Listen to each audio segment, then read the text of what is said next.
Parliamentary system of the government. The Constitution is providing, Indian Constitution is providing for the parliamentary form of the government at both the central level as well as the state level. What is the parliamentary form of the government? The executive is responsible. The executive is responsible to the legislature. Is what we have the parliamentary form of government. And Article 74 and 75 deals with the parliamentary form of the government at the center, and Article 163, and then we have 164 plus 89.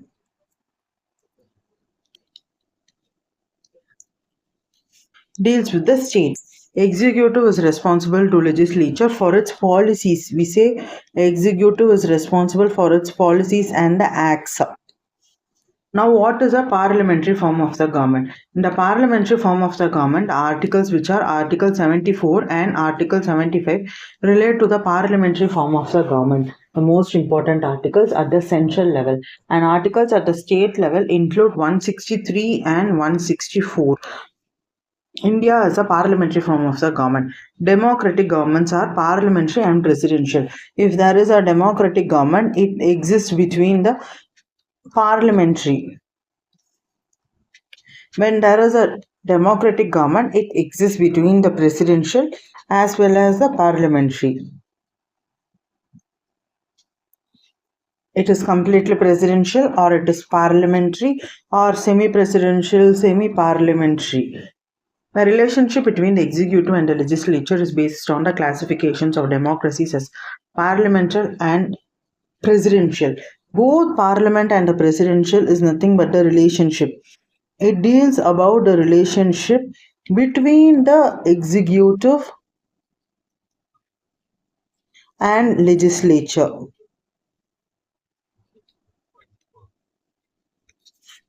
Presidential, parliamentary. Presidential or the executive is independent. Now in the presidential system we have executive, and the executive is independent. In the presidential system we will be having the executive, and executive is independent. Whereas we have the parliamentary. In the parliamentary system, the executive is responsible. Independent versus responsible. Parliamentary system is where the executive is responsible to the legislature, whereas in the presidential system, the executive is independent. Parliamentary system is a cabinet government, responsible government, Westminster model, prime ministerial government. Example, Britain, Canada, Japan and India. So the example is Britain, Canada, Japan and India. Right. Now, what are the other names? We are having a cabinet, and we also have prime minister, Westminster, prime minister, Westminster, responsible government. Right. Now, the presidential form of the government is actually non-responsible, non-parliamentary, fixed executive system. USA, Brazil, Russia, Sri Lanka. We have the fixed executive. The executives are fixed. So it is called as a fixed executive system. In India, we have Council of Ministers who are collectively responsible to the Lok Sabha. Collective responsibility. The Council of Ministers has a joint responsibility for their action towards the Lok Sabha, even if a decision has been taken by a single minister. Under the principle of collective responsibility, the whole Council of Ministers has to be responsible for it. Features is nominal and the real executive. The nominal executive is a titular is de jure, and the real is de facto. So the types is de jure and de facto. De jure is the president, who is also the titular head. The president, and we have it as a titular head. De facto is the prime minister. Article 74. What is Article 74? The advice of the Council of Ministers led by the Prime Minister is binding on the President. When there is an advice which is given to the President by the Council of Ministers and the Prime Minister, it is bound to him. It is binding is what Article 74. The nominal executive and real executive. Nominal executive is de jure, titular, and real executive is de facto. Majority party rules over here. The party which secures the majority seats in the Lok Sabha, it forms the government. The leader of the party is appointed as a prime minister by the president, and other ministers are appointed by the president on the advice of the prime minister. We have a leader of the party. The leader of the party is appointed. How does the appointment of the leader comes from? The leader is appointed as prime minister by the president. The president appoints a prime minister, and other ministers are appointed on the advice of the prime minister. They have collective responsibility, which is Article 75, collective responsible to the Lok Sabha. Ministers are collectively responsible to the Lok Sabha. They can be removed if the Lok Sabha passes the vote of no confidence. So they are removed only when there is a vote of no confidence.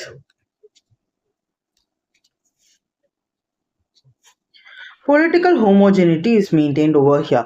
So the features of the parliamentary government are: the first is the nominal and the real executives, the types of the executives, and collective responsibility. Majority is ruling here. When the majority is ruling, there is a political homogeneity.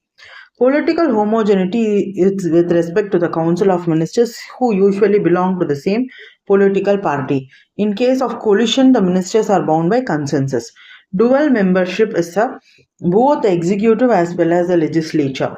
A minister is having dual membership, which is not who is not a member of the parliament for a period of 6 consecutive months ceases to be a minister. So we say here a minister when he is not a member of parliament for 6 consecutive months. He ceases to be a minister.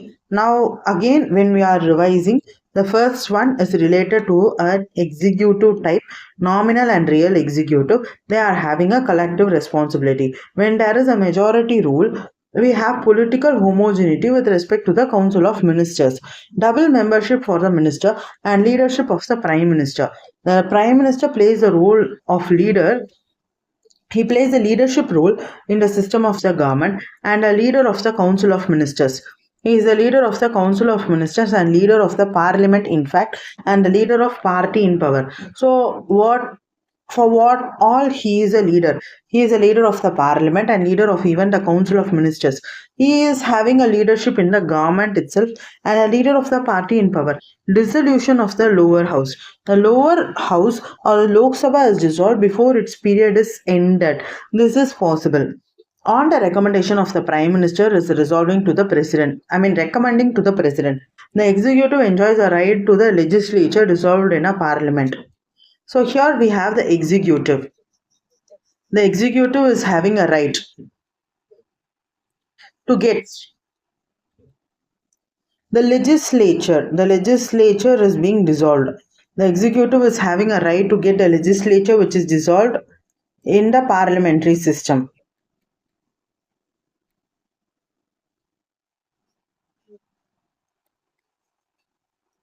So the executive is having the right to get the legislature being dissolved in the parliamentary system, right?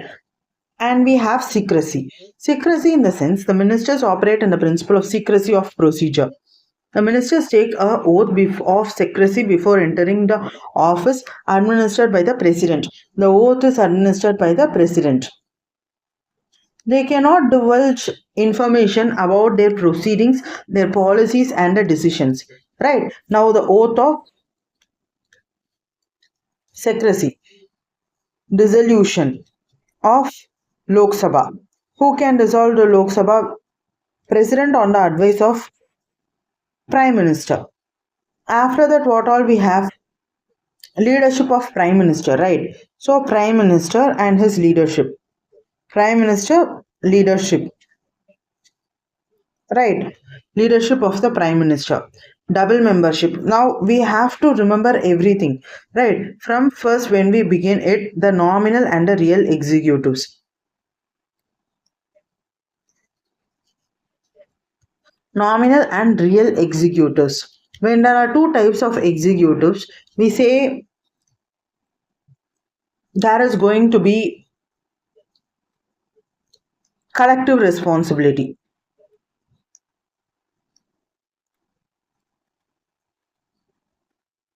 Article 74 and Article 75 must be mentioned first. When we have political majority, political homogeneity,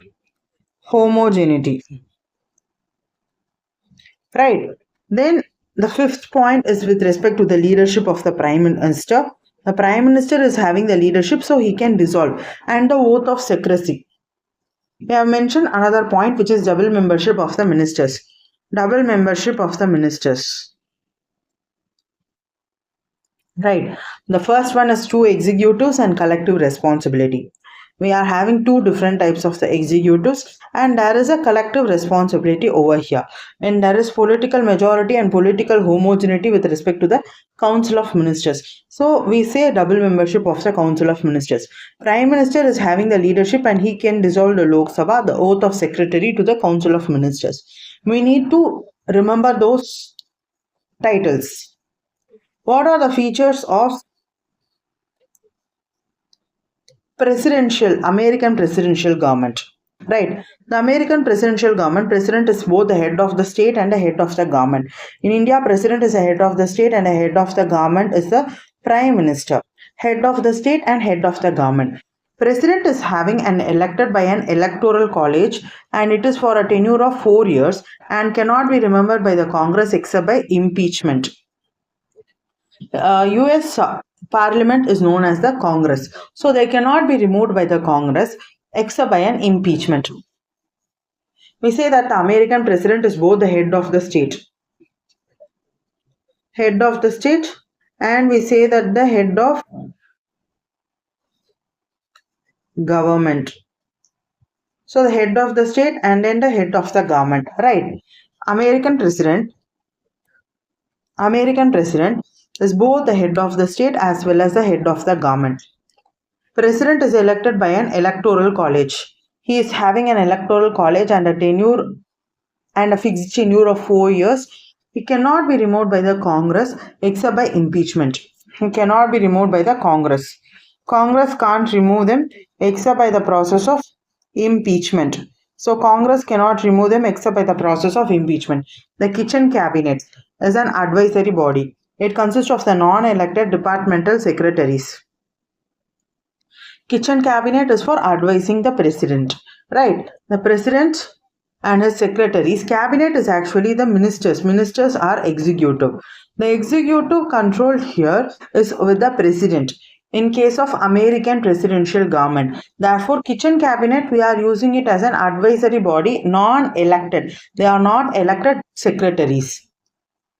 President and his secretaries are ministers, are not responsible to the Congress for their act. They neither possess the membership in the Congress or not attend the sessions. President cannot dissolve the House of Representatives and there is doctrine of separation of the powers.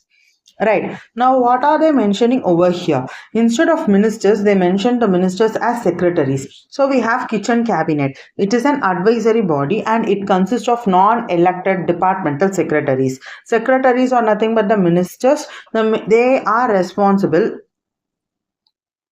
They are not responsible to the Congress for their acts. And they do not possess membership of the Congress and they are not participating in the sessions of the Congress. President cannot dissolve the House of Representatives and doctrine of separation of the powers. What are the merits of the parliamentary system? There is better coordination between the executive and the legislatures. Right. So we say that the first merit is the better coordination. There is a better coordination between the executives and legislature. There is a better coordination and we have a responsible government over here. It prevents authoritarianism and there is a ready alternative government. Right. So the most unknown or a tricky merit is like it prevents authoritarianism and a ready alternative government. Participatory and inclusive decision making. Flexibility, representation of different groups is the advantage of the parliamentary form of the government. There is flexibility. So the first advantage is representation of different groups. different groups can be represented over here. So representation of the different groups, right? And there is flexibility. We can say we have flexibility and prevents authoritarianism. There is no authoritarianism.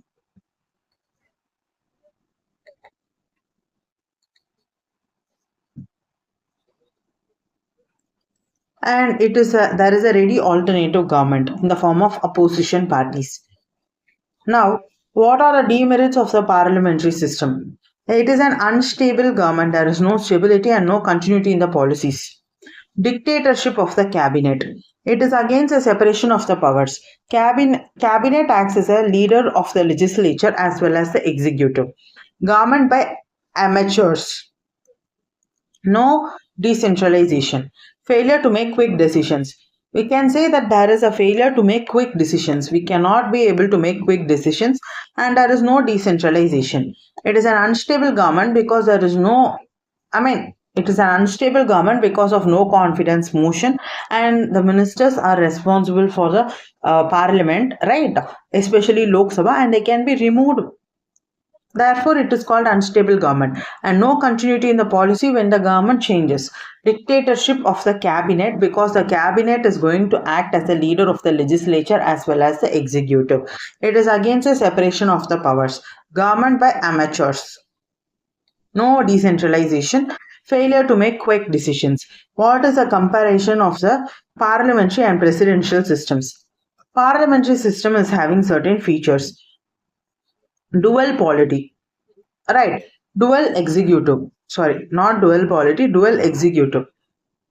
Majority rule, collective responsibility, political homogeneity, double membership, leader of the prime minister, dissolution and fusion of the powers, separation of the powers, no dissolution, domination of the president and leadership of the prime minister by domination of the president. May have single membership, political homogeneity may exist, no responsibility or non-responsibility, president and legislatures elected separately for the fixed term, and single executive. There is a harmony between the legislature and executive, but here there is a conflict. This is parliamentary and this is presidential. It is having a responsible government, but it is non-responsible. Prevents despotism, but it may lead to autocracy, right? It has wider representation in the cabinet, but here we have lesser or narrow representation. This is a demerit and then this is a merit. It is an unstable, but it is stable. No continuity in the policies, but we have a continuity in the policies. It is again separation of the powers, diffusion of the powers. We can say it as diffusion of the powers. And here it is based on the separation of the powers. Separation of the powers. Government by amateurs and government by experts. Reasons for adaptation is familiarity, avoidance of legislative and executive conflicts. To avoid the legislative and executive conflicts and nature of the Indian society, it needs to be accommodative. Accommodative, right? So the nature of the Indian society, it needs to be accommodative. The preference to more responsibility. We prefer more responsibility. We need responsibility and accommodation to the nature of Indian society to avoid a legislative and executive conflicts and familiarity with the system. What is the difference between the Indian and British models? The Indian is a republican system of the president or head of the state, right? Republican model versus the monarchical system. The head of the state is a hereditary king or the queen. Here, the parliament is not supreme due to the written constitution. Who is supremacy of the constitution in India, but supremacy of parliament, the sovereignty of the parliament, sovereignty of the constitution. Because we are having a federal system over here, therefore the central government, that is the parliament, cannot be supreme because we have a federal system and the constitution in itself is superior. Prime Minister can be a member of any of the houses, but Prime Minister should be a member of the lower house because the upper house belongs to the classes, upper classes, knighthoods. The members from knights are present in the upper classes, and the members from clergy, church are present in the upper house of the Britain. Therefore, the Prime Minister is from the lower house. person not, and the upper house is here. In the upper house is being represented by the monarchy. The queen has some representation of members of the upper house. A person not a member of the parliament can be appointed as a minister for a maximum period of 6 months, but persons of members of parliament alone are appointed as a ministers. Ministers are not required to countersign the official acts of the head of the state, but legal responsibility of the minister. No shadow cabinet, and here we have the shadow cabinet.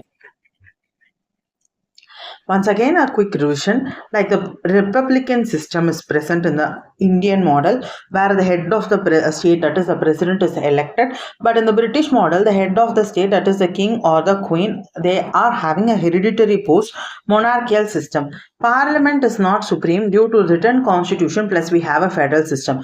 Your sovereignty of the parliament. The prime minister can be a member of any house, and even the minister can be a non-member for a period of 6 months. Right? Ministers are not needed to countersign, and there is no shadow cabinet. Now, what is a federal system? Federal system is where we have center. No. Federal system is where we will be having the center, state, and equal distribution of the powers with the regional government. Equal distribution of the powers with the regional government.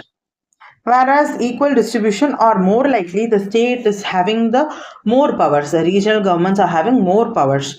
That's where we call it as a federal. Unitary is central government or one single central strong. When a central strong, it is a unitary. Now, federal system. A unitary government, we have a unitary government is a one in which all the powers are vested with the national government and regional governments. We say that all the powers are vested with the national government. It is a national government and it is a regional government, right? If at all exist, derive their authority from the national government.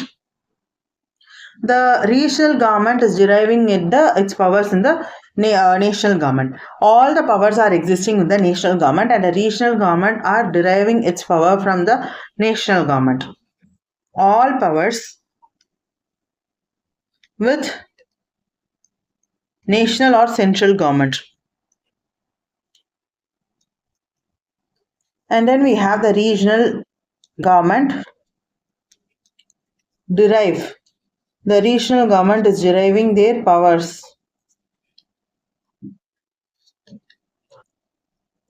from the national government. A federal government is the one in which all the powers are divided between the national government and regional government by the constitution itself, and both operate independently.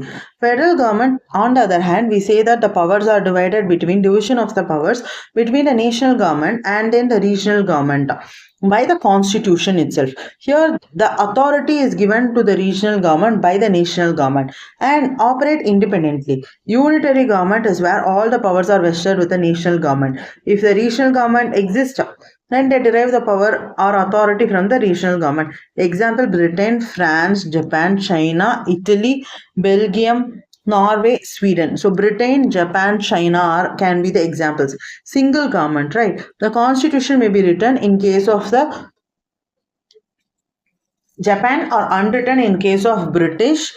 No division of the powers, right? We are not going for the 7th schedule itself because there is no division of the powers. A written or an unwritten constitution. The constitution is written or unwritten, but there is no division of the powers. Constitution may be supreme or not in case of the British, but a constitution may be flexible or rigid, an independent or non-independent judiciary. Legislature may be bicameral in case of British or unicameral. In the federal government, the constitution must be present for sure because the powers are divided between the national and then the regional government by the constitution itself, because we say that there is a division of the power between the independently and they operate independently. The national and the regional government, there is a division of power and they operate independently. Therefore, the constitution itself has divided their powers. Example is USA, Switzerland, Australia, Canada, Russia, Brazil and Argentina. What is a dual government? Dual government is center and a state which are operating independently, and a written constitution. So we say dual government and written constitution are characteristics of a federal government, where we have two governments, one at the center and one at the regional level. So national level and regional level, written constitution. The constitution must be written and there is division of the powers, supremacy of the constitution. Constitution cannot be changed, right? So written constitution and supremacy of the constitution. When we are chronologically ordering, we can mention that we have dual government, two governments, right? And then we have a written constitution. The constitution needs to be written, and the constitution is having supremacy. Supremacy of the constitution. Written constitution and supremacy of the constitution. The constitution is written and the constitution is supreme over here. Right? And independent judiciary. We need an independent judiciary. Therefore, any cases or disputes between the center at the national level and the state at the regional level can be dissolved. Independent judiciary. Bicameralism is must, because in the parliament we have Rajya Sabha, which is the representation of the states, right? So bicameral legislation needs to be must. Written constitution and the constitution is supreme. Independent judiciary. Now in the constitution we say that there is a division of powers. Dual, or here you can add, there is a dual government and the powers are being divided. First, constitution is present and it is having the supremacy. Independent judiciary, and we have bicameralism as well, right? Dual government, we spoke about written constitution, division of the powers, supremacy of the constitution, independent judiciary, and bicameralism. Comparing the features of the federal and unitary governments, this is present in the salient features of the constitution. The federation can be of two types. We have several weak states coming together, USA, where the states are weak, they came together to form the USA. Right? States already existed.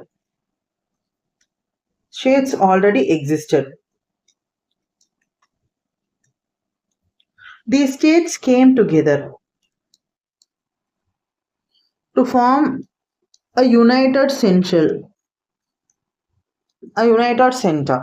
Several weak states. These states, because they were weak, they came together as USA, and a big unitary state is converted into federal by granting greater autonomy to the state. It is actually unitary. For example, Canada and India, a big unitary state. From unitary, we are converting into federation by granting autonomy to the states. Right? When states came together to form the union, it is USA. But when the union has decided to delegate its power and give autonomy to the states in terms of, for example, we have Canada and India. The term federation is nowhere mentioned in the constitution. The phrase union of the states in Article 1. Right? We have the phrase called as the union of the states, and it is present in the Article 1.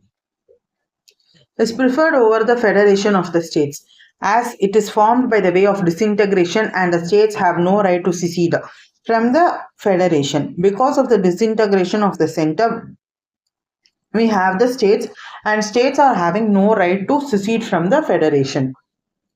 Indian federal system is based on the Canadian model and not the American model. So whenever we are speaking about the Indian federal system, it has been from the Canadian model and not the American model. Right. Now, what is the critical evaluation? The Constitution of the India has deviated from the traditional federal systems like the US, Switzerland, Australia, and incorporated many unitary or non-federal features, tilting the balance of the power in favor of the center. In S.R. Bommai case, which is related to federalism, S.R. Bommai case is related to President's rule. Constitution is federal and characterized federalism as a basic structure. The following trends in the working of Indian political system reflects its federal spirit. Territorial disputes between the states It is addressed by the federal spirit, right? It is addressed by the independent judiciary or the center. Disputes related to river sharing 262, Article 262, which is creating a tribunal for the interstate disputes. The emergence of regional parties and their coming of power in the states, the creation of new states for the fulfillment of the regional aspirations, demand of the states for more financial grants from the center and to meet the developmental needs, assertion of autonomy by the states and their resistance to the interference from the center. Supreme Court's imposition of several procedural limitations on the use of the President's rule is Article 356 by the center.